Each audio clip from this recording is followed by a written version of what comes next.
तर आदिती तटकरे बोलत होत्या आणि या राजकारणामध्ये पालकमंत्री पदावरून सुरू असलेले आपल्याला पडायचं नाही असं त्यांनी म्हटलेलं आहे। यानंतर महत्त्वाच्या बातम्यांचा वेगवान आढावा आपण घेऊया महाराष्ट्र सुपरफास्टमध्ये। सरपंच देशमुख हत्या प्रकरणातील आरोपी कृष्णा आंधळे बीड पोलिसांकडून फरार घोषित, माहिती देणाऱ्यास बक्षीस जाहीर। विष्णू चाटेच्या कार्यालयाबाहेरील 29 तारखेचं सीसीटीव्ही एसआयटीनं घेतलं ताब्यात, सीसीटीव्हीद्वारे चौकशी करण्यात येणार। बीड देशमुख हत्या प्रकरणाचा तपास योग्य दिशेनं सुरू आहे, मात्र लोकप्रतिनिधींच्या सहभागामुळे तपासासाठी विलंब झाला। विजय वडेट्टीवार यांची प्रतिक्रिया। गंभीर जखमी सैफवर मोठी शस्त्रक्रिया झाली तरी एवढा फिट कसा? सैफ अली खानच्या डिस्चार्ज नंतर संजय निरुपम यांचे सवाल। एवढं मोठं ऑपरेशन होऊनही केवळ 5 दिवसच रुग्णालयात, निरुपम यांची एक्सपोस्ट। पालकमंत्री पदाचा वाद मुख्यमंत्र्यांच्या कोर्टात, मुख्यमंत्री दावोसवरून परत आल्यावर उपमुख्यमंत्री एकनाथ शिंदे आणि रायगडचे नाराज आमदार मुख्यमंत्र्यांना भेटणार। दावोसमध्ये एका दिवसामध्ये 6,25,000 कोटींचे करार झाल्याची माहिती, मुख्यमंत्री फडणवीसांनी घेतल्या अनेक कंपन्यांच्या भेटी। विधिमंडळाच्या विविध समित्या गठीत करण्यासंदर्भात मवियाचं विधानसभा अध्यक्षांना पत्र, विरोधी पक्षाच्या आमदारांची एकूण संख्या 51, विरोधी पक्षाच्या प्रत्येक सदस्याला किमान 2 समित्या मिळतील अशा पद्धतीने नियोजन करण्याची विनंती। लाडकी बहीणसाठी तरतूद करणार, अर्थसंकल्पामध्ये आर्थिक स्रोत वाढवण्यावर भर, योजनेमुळे महिलांचा आर्थिक आधार मजबूत, उपमुख्यमंत्री अजित पवारांची माहिती। एसटीच्या कंत्राटी बस निविदा रद्द, नव्यानं निविदा प्रक्रिया राबवण्याचे मुख्यमंत्र्यांचे आदेश। बहुचर्चित 1310 गाड्या भाडेतत्वावर घेण्याच्या निविदा प्रक्रियेतील घोटाळ्याची फडणवीसांकडून गंभीर दखल। शिंदे आणि गोगावलेंचा एसटीमध्ये 2000 कोटींचा घोटाळा, दोघांवर महाराष्ट्राची तिजोरी लुटल्याचा गुन्हा दाखल करा, संजय राऊतांची मागणी। घोटाळ्याचा तपास ईडीकडे दिला पाहिजे, राऊतांचं वक्तव्य। राष्ट्रवादीचे नेते छगन भुजबळ यांना दिलासा, ईडीची याचिका सुप्रीम कोर्टानं फेटाळली। मनी लॉन्ड्रिंग प्रकरणी मुंबई उच्च न्यायालयानं दिलेला जामिनाला ईडीनं दिलं होतं आव्हान। खासगी प्ले ग्रुपलाही आता सरकारची लागू होणार नियमावली, खासगी बालवाड्या सरकारच्या नियंत्रणाखाली आणण्यासाठी शालेय शिक्षण विभागाची हालचाल सुरू। सैफवरील हल्ल्याप्रकरणी मुंबई पोलिसांनी आरोपीला सैफच्या घरापासून सुमारे 500 मीटर अंतरावर नेलं, भारती विला नावाच्या इमारतीत नेऊन केला तपास। सैफच्या घरी आरोपींच्या बोटाचे ठसे आढळले, सैफच्या इमारतीमध्ये प्रवेश करण्यापूर्वी आरोपीनं आणखी 3 घरात प्रवेश करण्याचा प्रयत्न केल्याचं तपासातून समोर।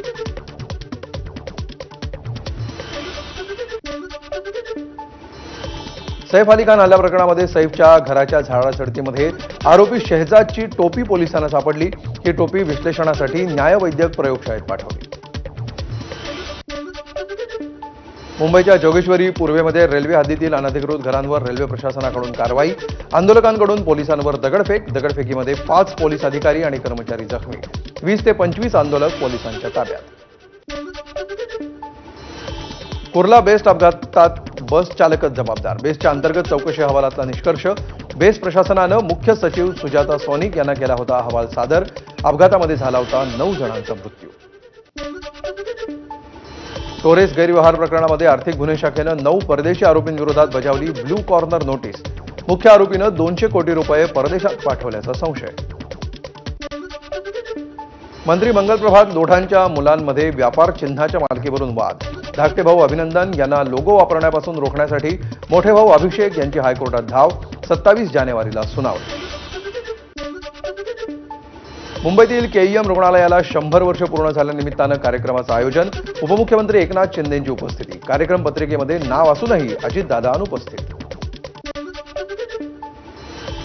शरद पवारांच्या राष्ट्रवादीचे आमदार संदीप क्षीरसागर यांनी घेतली उपमुख्यमंत्री अजित पवारांची भेट, बीड जिल्ह्याचे पालकमंत्री झाल्याबद्दल अभिनंदन करण्यासाठी भेट, बीड एमआयडीसीबाबत दादांची चर्चा केल्याची माहिती।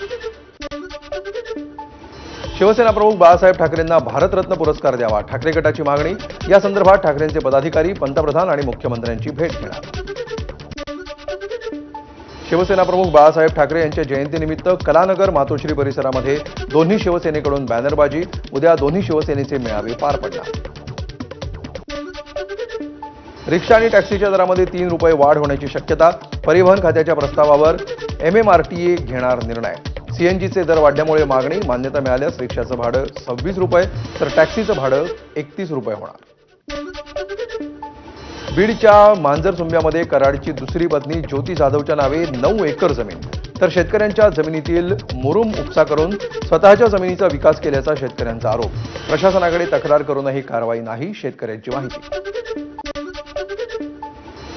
बीडच्या गहिनीनाथ गडावर संत वामन भाऊ यांच्या पुण्यतिथीचा कार्यक्रम. धनंजय मुंडेंनी गडावर जाऊन घेतलं दर्शन.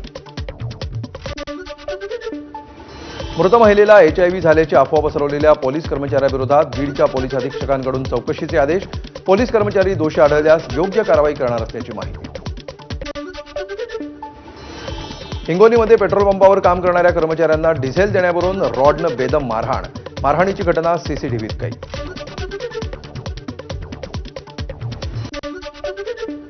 वसमत विधानसभेचे उमेदवार गुरुपादेश्वरांवरील हल्ला बनावट असल्याचं तपासातून समोर. मतदारांची सहानुभूती मिळवण्याच्या उद्देशानं हल्ला केल्याची आरोपींची कबुली. प्रचारादरम्यान गुरुपादेश्वरांवर झाला होता हल्ला. मंत्री शिवेंद्रराजे भोसलेंना साताऱ्याचं पालकमंत्रीपद द्या. जिल्हा मध्यवर्ती बँक संचालिका कांचन चाळुंखे यांची मागणी मान्य न झाल्यास आंदोलन करण्याचा इशारा. अकलूजमध्ये पालकमंत्री जयकुमार गोरे यांचं पोस्टर फाडल्यामुळे तणाव.